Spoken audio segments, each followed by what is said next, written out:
दिल्ली धमाके को लेकर आखिरकार नरेंद्र मोदी सरकार ने बीते दिन कैबिनेट की बैठक में भाई ये फैसला कर दिया, ये तय कर दिया कि ये एक आतंकी हमला है, ये कोई एक्सीडेंट नहीं है। अब सवाल कई उठ रहे हैं। दिल्ली धमाके के इर्द-गिर्द जो गुजरात में 3 आतंकी पकड़े गए हैं, एटीएस ने पकड़ा। दूसरा जो फरीदाबाद में 2900 किलोग्राम का एक्सप्लोसिव पाया गया और फिर दिल्ली धमाका।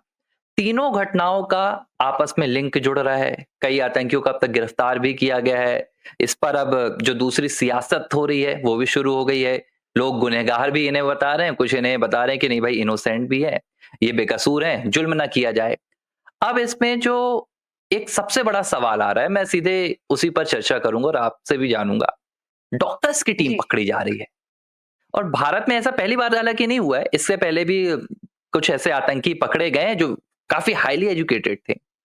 लेकिन डॉक्टर्स एक के बाद एक पकड़े जाना, कोई एक आतंकी का एजुकेटेड होकर पकड़े जाना ठीक है, समझ में आता है कि वो ब्रेन वॉश्ड हो गया, बहक गया। यार पूरी टीम पकड़ी जा रही है, तो कौन-सा संदेश बन रहा है ये? इसमें हम मोहन जी ये कह सकते हैं कि एक तरीके से सबसे बड़ा कारण कि एक तो ब्रेन वॉश। सबसे पहले ब्रेन वॉश किया गया। मान लीजिए कि जो डॉक्टर शाहीन है, जिसे आतंकवादी करार दिया जा रहा है, उसका जो कनेक्शन था वो उमर नबी से था।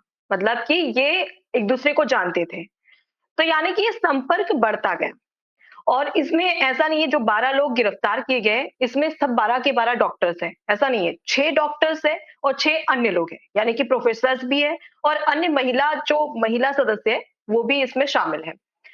अब अगर सबसे बात करें तो उमर नबी, जो कि दिल्ली ब्लास्ट में मारा मतलब ब्लास्ट किया जिसने, वो उसका कनेक्शन था मुजमिल से। यानी कि आपस में जुड़े हुए हैं, या तो दोस्त हैं या रिलेटिव्स हैं। और अगर एक का ब्रेन वॉश किया गया तो उसने सोचा कि क्यों ना मेरा सहयोगी भी है, उससे बात शेयर की और शायद वो भी उसके कब्जे में आ गया, यानी कि उसके सोच और दोनों के सोच एक दूसरे लेकिन से मिलने एक लगे। चीज़ जो आप तो बार-बार ये कह रही हैं, कनेक्शन है। ब्रेन वॉश किया गया। इतना आसान है क्या ब्रेन वॉश करना? मैं भी तो बैठा हूँ। मुझसे कोई पाकिस्तान का आतंकी संपर्क क्यों नहीं करता है? मुझे मुझे ब्रेन वॉश करने की कोशिश क्यों नहीं की जा रही है? आपकी ब्रेन वॉश करने की कोशिश क्यों नहीं जा रही है? इस देश में और भी बहुत सारे इंजीनियर्स हैं, डॉक्टर्स हैं, बेरोज़गार हैं, फ़कीर हैं, गरीब हैं, उनका ब्रेन वॉश नहीं होता है। एक ये कहना मुझे लग रहा है कि अब ज़रूरी हो गया है कि विशेष वर्ग से, चाहे वो जम्मू-कश्मीर में हो, चाहे वो फिर यूपी में बात हो या फिर आपके गुजरात में पकड़े जा रहे हों, विशेष वर्ग का एक तबका निकल कर आता है। और यहाँ के युवक पकड़े जाते हैं, यहाँ के आप डॉक्टर्स का नया एक यहाँ पर शुरू हो गया सिलसिला और हम पहली बार तो ऐसी खबर देख नहीं रहे। तो ब्रेन वॉश किया गया या ब्रेन पहले से वॉश था, बस इन्हें समर्थन दिया गया। 2 बातें भी निकल कर आ रही है ना, तो ये कह देना कि इनका ब्रेन वॉश किया गया, ये तो हम एक लिहाज से इनको कहीं न कहीं बेकसूर कहेंगे कि भाई ये ऐसा करना नहीं चाहते थे। नहीं, नहीं, ब्रेन वॉश करना ये बेकसूर नहीं कहा जा सकता है मोहन जी, क्योंकि देखिए, अगर यहाँ पर जितने भी हैं वो विशेष समुदाय से हैं।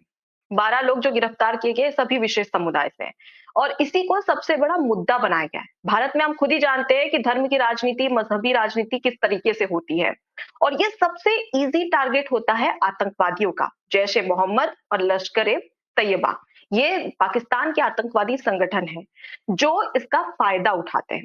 अगर हम बात करें जम्मू-कश्मीर का मुद्दा, इसके अलावा अगर हम बात करें राम मंदिर का मुद्दा और उसके साथ ही मंदिर-मस्जिद को लेकर कई ऐसे सियासी जंग देखने को मिलती है। और जब हम ग्राउंड ज़ीरो पर जाते हैं एज़ अ पत्रकार लोगों से पूछते हैं, तो हम कई तरह के लोगों से टकराते भी हैं। चाहे वो मुस्लिम हो, हिंदू हो या किसी भी धर्म का हो। लेकिन उनकी जो थिंकिंग है, उससे समझ में आता है कि कहीं न कहीं इसका फ़ायदा उठाया जा सकता है। कि देखिए तुम्हारे साथ में क्या हो रहा है, तुम्हारे देश में तुम्हारे साथ में ऐसा हो रहा है, तुम्हारे साथ में ज़्यादती हो रही है, तुम्हारे साथ में यहाँ पर कई सारे आपराधिक जो मामले हैं उसमें तुमको घेरा जा रहा है, ज़बरदस्ती। और मंदिर-मस्जिद का मुद्दा सबसे बड़ा है। और ये धर्म का जो मुद्दा है ना, इसे सबसे बड़ा हथियार बनाया जा रहा है आतंकवादियों की ओर से। और इस वजह से इनका इज़िली ब्रेन वॉश हो रहा नहीं, है। नहीं, देखिए और इसी का जो फ़ायदा बात आप कह रही आतंकवादियों को भी हैं नज़र आ जो रहा है। बात आप कह रही हैं ना, सेम ऐसा बयान तो अबू आज़मी ने दिया है। उन्होंने भी कहा है कि जी। देखिए, ये जुल्म आतंकवाद को पैदा करता है, अन्याय आतंकवाद को पैदा करता है। लेकिन भाई साहब हम एक अनुपमा जी लोकतांत्रिक देश में रह रहे हैं। यहाँ पर अगर आपके साथ कोई जुल्म हो रहा है या आपके साथ कोई अन्याय हो रहा है, तो उसके लिए नहीं संवैधानिक मोहन जी, संस्था जो सब अब्बू नहीं। आज़मी जो सपा के हाँ। नेता हैं, उनकी ओर से जो बयान दिया गया, मैं उससे बिल्कुल भी नहीं, नहीं, आपने भी मुखातिब कहा ना कि नहीं जो हूँ। सियासत नहीं, मैं होती यहाँ है, पर ये कह रही हूँ आपको देख 1 मिनट, मैं कि आपको, उसकी आपने कहा है, मैं आपको बता दूँ, आपने कहा कि जो सियासत होती है, जी, जो हिंदू-मुस्लिम की सियासत होती है, जो मंदिर-मस्जिद की सियासत होती है, देखिए ये सियासत आतंकवाद पैदा कर रही है, ऐसा तो नहीं कहा जा सकता है। आतंकवाद अपने आप में एक जुर्म है, आतंकवाद अपने आप में एक अपराध है, और अगर आपके साथ कोई जुल्म हो रहा है, तो आप जुल्म के ऊपर जुल्म नहीं कर सकते हैं। आतंकवाद की परिभाषा ये नहीं है कि आपके ऊपर अगर जुल्म हो गया, तो आप हथियार उठा लीजिए। जुल्म किसके ऊपर नहीं हुआ है?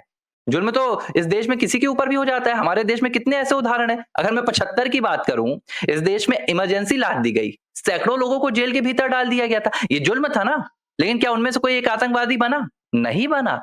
तो ये बात कह देना कि आतंकवादियों को ये सहारा मिला, देखिए नहीं, मैं सीधे मानसिकता की बात करता हूं। आपका पॉइंट है, ठीक है, मैंने उसको सुना, आपने भी जो लोगों से सुना, आपने मुझे बताया। लेकिन एक मानसिकता होती है। मेरे ऊपर कितना भी जुल्म हो जाए, लेकिन मुझे अगर कहा जाए कि जाइए आप देश में दहशत कीजिए, शायद मेरा ज़मीर मुझे कभी इजाज़त नहीं देगा। यहाँ पर आपकी क्या मानसिकता है? आप किस मानसिकता के साथ देश में जा रहे हैं? हम तो भारत को माँ मानते हैं ना, तो हम तो ऐसी कभी सोच भी नहीं सकते। सवाल ये उठ रहा है कि इनके माइंड में, इनके दिमाग में ये चीज़ें जो है ना, ये कोई एकाएक कोई जुल्म से लेकर नहीं आ रही। अब जो उदाहरण आए, आपके पास कोई अभी रिपोर्ट्स आई कि इनके साथ क्या जुल्म हुआ था, बताइए आप? जो आतंकवादी अभी पकड़े गए। यहाँ पर ये बात हो ही नहीं रही, यहाँ पे धर्म की बात मैं कर रही हूँ, मैं मानसिकता की बात नहीं, कर रही हूँ। कौन मैं सा, ये नहीं बोल देखिए, रही कि तो ये आप ये मत कल्याण बोलिए, नहीं है फिर या आप फिर ये नहीं बहुत अच्छा बोलिए किया। कि राम सबसे मंदिर का पहले मुद्दा, मातृभूमि आती है। राम मंदिर का हमारे देश मुद्दा। में अगर किसी की बात की जाती है तो सबसे पहले राजनीति के तहत मातृभूमि आती है। हम्म, हम्म। लेकिन सबसे पहले देश, उसके बाद में बाकी चीजें आती हैं। लेकिन मैं यहाँ पर क्या कह रही हूँ कि इन लोगों के दिमाग में, मानसिकता में पहले से ये बात भरी हुई है, और इसे आग में घी डालने का काम किया है आतंकवादियों ने, कि इजीली इनका ब्रेन वॉश हो जाता है। मैं ये बता रही हूँ कि उन्होंने कैसे टारगेट किया होगा। मैं यहाँ पे किसी का पक्ष या विपक्ष नहीं बोल रही हूँ। मैं सिर्फ बता रही हूँ कि उनके लिए क्या इजी पड़ा होगा। आपने जैसे मुझसे पूछा कि हमारा ब्रेन वॉश क्यों नहीं किया जाता, आपका ब्रेन वॉश क्यों नहीं किया जाता? क्यों? क्योंकि हम भारत देश के नागरिक हैं और हमें गर्व है, और मातृभूमि हमारे लिए सबसे आगे है।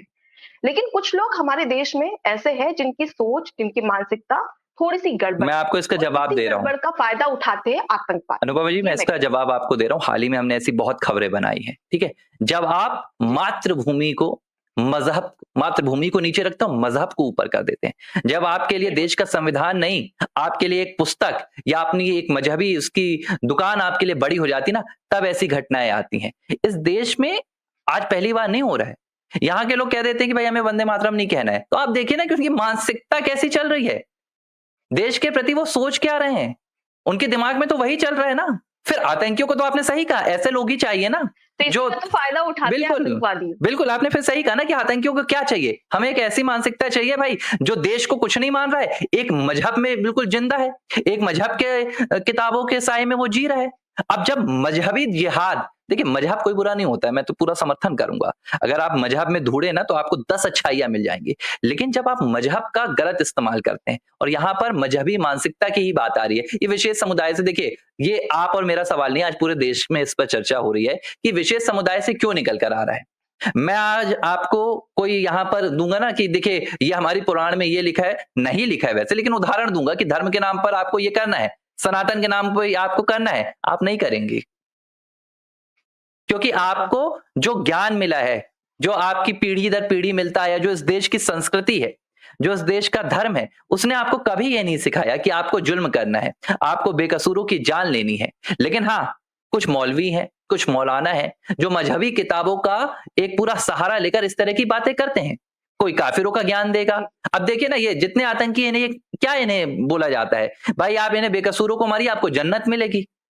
अब ये संविधान कहीं का नहीं कहता, ये तो कोई धार्मिक किताब का ही सहारा लेकर इन्हें बताया जाता है ना। तो यहां पर खराबी है, ये जो मजहबी जिहादी वाली मानसिकता है, यहां पर दिक्कत आ रही है। तो इसे खत्म कैसे किया जाए? क्योंकि ये यहाँ पर हम डॉक्टर शाहीन और डॉक्टर उमर नबी या फिर मुजमिल या अहमद की बात नहीं कर रहे हैं। ऐसे कई लोग हैं जिन्हें टारगेट बनाया गया है। ये तो वो नाम है जो कि सामने आ चुके हैं।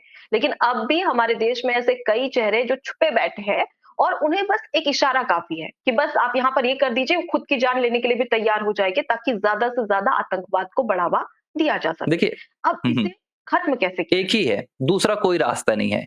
देखिए, आतंक को खत्म जी, करना घुसकर मारना होगा। ये हमारे देश में लंबे समय से सिखाया जा रहा है ना कि ब्रेन वॉश हो गया, उनको समझाने की कोशिश की जाएगी। देखिए, हमारी जो रीत रही है, रिवाज रहा है, रावण भी, मैं आतंकवादी से तो उसकी तुलना नहीं करूँगा, वो तो बहुत श्रेष्ठ था। लेकिन फिर भी देखिए, जब उसे अपराध की सज़ा देनी थी, तो पहला प्रयास किया गया, बातचीत की, तमाम जब जी, कोशिशें नाकाम हो गई तो भगवान श्री राम ने क्या किया? संहार किया। आतंकवादियों का संहार करना होगा। घर के भीतर मिलते हैं तो इनका संहार कीजिए, घर के बाहर मिलते हैं तो इनका संहार कीजिए और एक सख्त संदेश दीजिए। जैसा हमने ऑपरेशन सिंदूर में दिया, 100 आतंकियों के ठिकानों को सरकार ने जाकर वहां पर गिरा दिया सेना ने। क्या हुआ? आप देखिए, पाकिस्तान 2 दिन बाद हाथ जोड़ते हुए भारत के सामने आ गया। होता क्या है, जब देश के भीतर इन आतंकियों को एक सियासी मदद मिल जाती है, एक विचारधारा की मदद मिल जाती है। अब देखिए ना, ये जो अबू आजमी के बयान आ रहे हैं, महबूबा मुफ्ती के बयान आ रहे हैं, कई पार्टियों के नेताओं के बयान आ रहे हैं कि भाई बेकसूरों को ना पकड़ा जाए, मजहब से आतंक को ना जोड़ा जाए। कोई आतंक को मजहब से नहीं जोड़ रहा है। लेकिन जो पाया जा रहा है, जिसका लिंक मिल रहा है, जिसके सबूत मिल रहे हैं, वो किसी भी मजहब से हो, वो आतंकवादी है, तो उसकी सजा उसको मिलनी चाहिए। और ऐसी एक सजा नहीं, इस देश में अगर एक पूरी विचारधारा फैल जाए ना, जो खुलकर कहे कि नहीं, हम अपने देश में आतंकवाद को कबूल नहीं करेंगे, आतंकवाद को स्वीकार नहीं करेंगे, फिर आप देखिए कैसे आतंकवाद पनपेंगे। इन्हें तो पता है ना कि हमें बचाने वाला आ जाएगा। इसी देश में एक आतंकवादी हुआ करता था जिसका नाम अफजल गुरु था। 2 घटनाएं मैं आपको बता रहा हूं, फिर हम इस डिस्कशन पर आगे बढ़ेंगे। अफजल गुरु के लिए इस देश की एक यूनिवर्सिटी में नारे लगे थे, अफजल हम शर्मिंदा हैं, तेरे कातिल अब तक जिंदा हैं। अफजल का कातिल कौन था? अफजल को सुप्रीम कोर्ट ने फांसी की सजा सुनाई थी। अफजल गुरु को लेकर अगर इस देश में रात को 2 बजे अदालत खोली जा सकती है, तो मुझे फिर जवाब देने की जरूरत नहीं है कि इन आतंकियों को बचाने का कौन काम करता है। जब इन्हें पता है कि हमें बचाने वाले तो आ जाएंगे। सजील इमाम जेल में पड़ा है, मैंने आप 3 दिन पहले शायद आपका ही वीडियो आया था ना, दिग्विजय सिंह ने उनकी वकालत जी। की थी। तो ये तो हो रहा है ना, जब डिफेंस इनके लिए पहले से बैठा हुआ है, तो देश में तो ऐसी मानसिकता भाई निकल कर आएगी, कोई दो राय ही और नहीं है मुझे इसमें। ये भी लगता है मोहन जी कि ये जो मुद्दा है ना वो काफ़ी ज़्यादा संवेदनशील है क्योंकि 13 लोग हमारे बीच के हमारे अपने 13 लोग बेगुनाह लोगों की मौत हो चुकी है। अब ऐसे में ज़रूरत होती है कि जो राजनीतिक राजनेता है, वो इस पे राजनीति ना करे पहली चीज़। दूसरी चीज़ कि इस तरीके के बयान ना दें।